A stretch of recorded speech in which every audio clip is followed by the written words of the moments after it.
لیکن یہ کہ اس طریقے سے جس طریقے سے زندگی کے اندر تم زندہ ایک دوسرے سے باتیں کرتے ہو ایسے تو نہیں ہے۔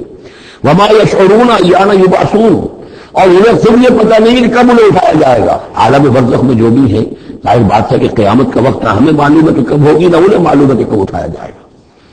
الہکم الہ واحد، دیکھو تمہارا معبود ایک ہی ہے، وہ ایک الہ ہے۔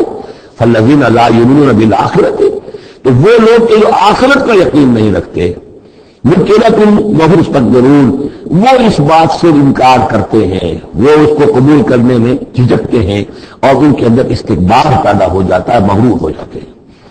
یہ بات اچھی طرح سمجھ لیجئے کہ یہ آخرت سے جو لوگ منکر ہیں اس کا کیا یہ چین کیا ہے، قرآن کا آرگومنٹ اصل میں کیا ہے، لائن آف آرگومنٹ۔ قرآن کا آرگومنٹ یہ ہے کہ جس شخص کی فطرت ابھی سلیم ہے، اس کے اندر ایک اخلاقی حس ہوتی ہے، وہ جانتا ہے کہ یہ اچھائی ہے، یہ برائی ہے۔ اگر اچھائی اور برائی کی تمیز انسان کے اندر موجود ہے تو اس سے لازم نتیجہ نکلے گا آخرت کا تصور۔ اچھائی کا اچھا بدلہ ملنا چاہیے، برائی کا برا ملنا چاہیے۔ گندم از گندم کے رویت جو سے جو، جو کہ اس دنیا میں ہمیں نظر نہیں آتی، یہاں برعکس ہو رہا ہے اکثر و بیشتر۔ بہت ہم نے زور مارا، کسی قاتل کو سزا دینا چاہتے ہیں، اسے پھانسی پہ چڑھا دیا۔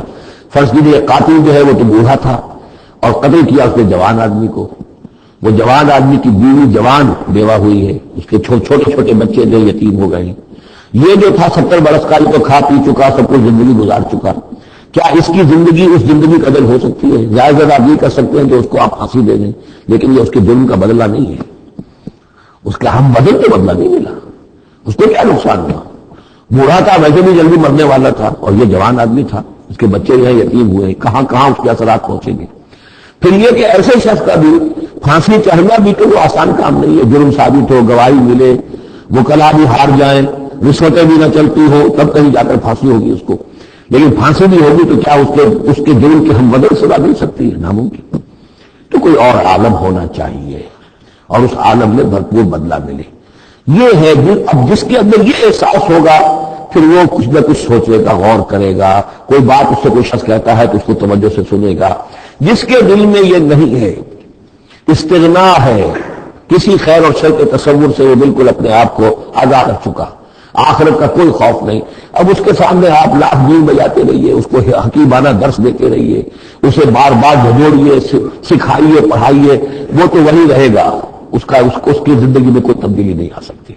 وہ بات ہے جو کہی گئی ہے فالذین لا یؤمنون بالآخرۃ، جو لوگ آخرت پر ایمان نہیں رکھتے، منکرۃ، ان کے قلوبہم منکرۃ، ان کے دل جو ہے وہ منکر ہو جاتے ہیں، وہ دل جو ہے ان کے اندر قبول حق کی صلاحیت نہیں رہتی، وہم مستكبرون، اور ان میں تکبر اور گھمنڈ پیدا ہو جاتا ہے۔ لا جرم ان اللہ یعلم ما یسرون وما یعلنون، اس میں ہرگز کسی شک و شبہ کی گنجائش نہیں کہ اللہ خوب جانتا ہے جو کچھ وہ ظاہر کرتے ہیں اور جو کچھ وہ چھپاتے ہیں۔ انہ لا یحب المستكبرین، یقیناً وہ تکبر کرنے والوں کو پسند نہیں کرتا۔ وَإِذَا قِيلَ لَهُمْ مَاذَا أَنزَلَ رَبُّكُمْ، جب ان سے پوچھا جاتا ہے کہ یہ آپ کے رب نے کیا نازل کیا، یہ محمد کہہ رہے ہیں ان پر کلام نازل ہوا ہے، آپ کی رائے کیا ہے اس کے بارے میں، آپ نے کچھ سنا ہے ان سے قرآن؟ قالوا اساطیر الاولین، انہوں نے کہا ایسے ہی پچھلے قصے ہیں، کہانیاں ہیں، اگلے زمانے کی باتیں ہیں، سنی سنائی کہیں سے کسی سکھا کر وہ ہم پر خامخواہ دھوسے مارے ہیں۔ لِيَحْمِلُوا أَوْزَارَهُمْ كَامِلَةً يَوْمَ الْقِيَامَةِ، تاکہ یہ اٹھائیں اپنے بوجھ، گناہوں کے بوجھ پورے کے پورے قیامت کے دن۔ یعنی یہ جو ان کا دل جو ہے اس طریقے سے اس حق کی طرف مائل نہیں ہو رہا ہے، اس کا نتیجہ کیا نکلے گا کہ اپنے سارے گناہوں اور سرکشی کا پورا بوجھ قیامت کے دن اٹھائیں، اور نہ صرف اپنے بوجھ اٹھائیں، وَمِنْ أَوْزَارِ الَّذِينَ يُضِلُّونَهُمْ بِغَيْرِ عِلْمٍ، اور ان لوگوں کے بوجھ بھی اٹھائیں جنہیں یہ گمراہ کر رہے ہیں۔ لوگ کے آتے ہیں ان کے پاس یہ دانشور ہیں، ان سے پوچھے جناب آپ نے کچھ سنا، محمد نے آج فلاں کلام پیش کیا ہے، آپ کی کیا رائے ہے؟ یہ ہمارے لیڈر ہیں، یہ انلائٹنڈ لوگ ہیں، اور یہ لوگ جو ہے دانشور ہیں، ان سے پوچھا جائے جا کر۔ اب وہ کہہ رہے ہیں یہ کوئی نہیں، ایسی باتیں ہیں، کچھ سنی سنائی من گھڑت سی باتیں ہیں، پرانے قصے کہانیاں، کچھ نہیں، خاص بات نہیں۔ عام آدمی شاید ان کے اوپر اعتماد کرتے ہوئے پھر انہیں کی بات کو مان لے گا، تو گویا کہ اس کی گمراہی کا بھی ذریعہ یہ بن گئے، تو اپنی گمراہی کا بول کے اٹھائیں گے ہی۔ وَمِنْ أَوْزَارِ الَّذِينَ يُضِلُّونَهُمْ بِغَيْرِ عِلْمٍ، جنہیں گمراہ کر رہے ہیں ان کے بوجھ بھی اٹھائیں گے۔ أَلَا سَاءَ مَا يَزِرُونَ، آگاہ ہوگا بہت ہی برا بوجھ ہوگا جو وہ اٹھائے ہوئے ہوں گے۔ قَدْ مَكَرَ الَّذِينَ مِنْ قَبْلِهِمْ، ان سے پہلے بھی جو لوگ تھے انہوں نے اسی طرح کی چالیں چلی تھی، اسی طریقے سے ہمارے نبیوں کی مخالفت کی، ان کی دعوت کو ناکام کرنے کی کوشش کی. فَأَتَى اللَّهُ بِيَانَهُم مِّنَ الْقَوَاعِدِ، تو اللہ تعالیٰ حملہ آور ہوا ان کے قلعوں پر، ان کی گھروں پر، ان کی جڑوں سے. یعنی اللہ کا حکم جو آیا تو وہ ان کی جڑوں پر، بنیادوں کے اوپر آ کر، اور بنیادوں سے اسے اٹھا کر ان کے گھروں کو اور ان کی قلعوں کو تلپٹ کر دیا. فَخَرَّ عَلَيْهِمُ السَّقْفُ، پھر اس کی چھت ان کے اوپر آ گری. یہ جو جعل عالیہا سافلہا ہم پڑھ چکے ہیں، جو سدوم اور عمورہ کی بستیوں کے ذمن میں، اور یہ بہت سی قوموں کے ساتھ ایسے عذاب آئے ہیں.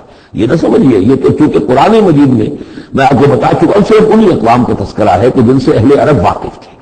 انہی کے آس پاس، کوئی جنوب میں، کوئی شمال میں، کوئی مغرب میں، کوئی آس پاس جو قومیں آباد تھیں، ان کی طرف جو رسول بھیجے گئے. ورنہ یہ کہ رسول اور بھی آئے ہیں، وَلِكُلِّ قَوْمٍ ہَادٍ، ہر قوم کی طرف ہم نے ہادی بھیجے ہیں. چنانچہ ہندوستان میں بھی جس علاقے میں میرا بچپن گزرا ہے، جو اب ہریانہ کہلاتا ہے، وہ ضلع حصار، اس میں مختلف مقامات پر تھیر تھے بڑے بڑے، یعنی سیاہ رنگ کی راکھ کے ٹیلے بڑے بڑے. ان کو کھودتے تھے، ان میں سامان نکلتا تھا، معلوم ہوتا تھا یہ بستیاں تھی کبھی کس زمانے میں.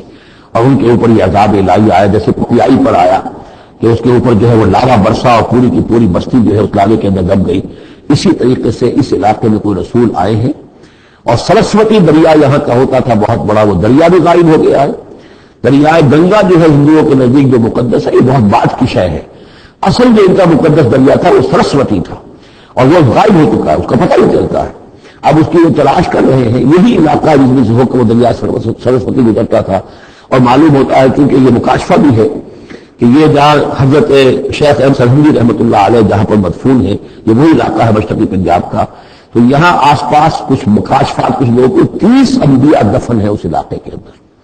اور معلوم ہوتا ہے کہ رسول وہاں بھیجے گئے تھے، اس قوم کے اوپر پھر عذاب آیا ہے، وہ تلپٹ ہوئی ہیں وہ بستیاں، اور اب ان کے وہ تھیڑ کھڑے رہ گئے ہیں. وہ جو ہے بڑے بڑے ٹیلے ہیں جن کو اب کھدائی کر رہے ہیں تو نیچے سے بستیاں برآمد ہو رہی ہیں. تو یہ ہوتا رہا. فَأَتَى اللَّهُ بُنْيَانَهُم مِّنَ الْقَوَاعِدِ، تو اللہ تعالیٰ کا حکم آیا تو ان کی جو عمارتیں تھیں ان کی بنیادوں کے اوپر اس نے حملہ کیا. فَخَرَّ عَلَيْهِمُ السَّقْفُ، اب ظاہر بات ہے نیچے سے بنیاد گرا دی جائے گی تو چھت جو ہے سر کے اوپر آئے گی کہ نہیں. مِن فَوْقِهِمْ وَأَتَاهُمُ الْعَذَابُ مِنْ حَيْثُ لَا يَشْعُرُونَ، اور ان پر عذاب آج دھمکا اس راستے سے جس کا انہیں گمان تک نہیں تھا.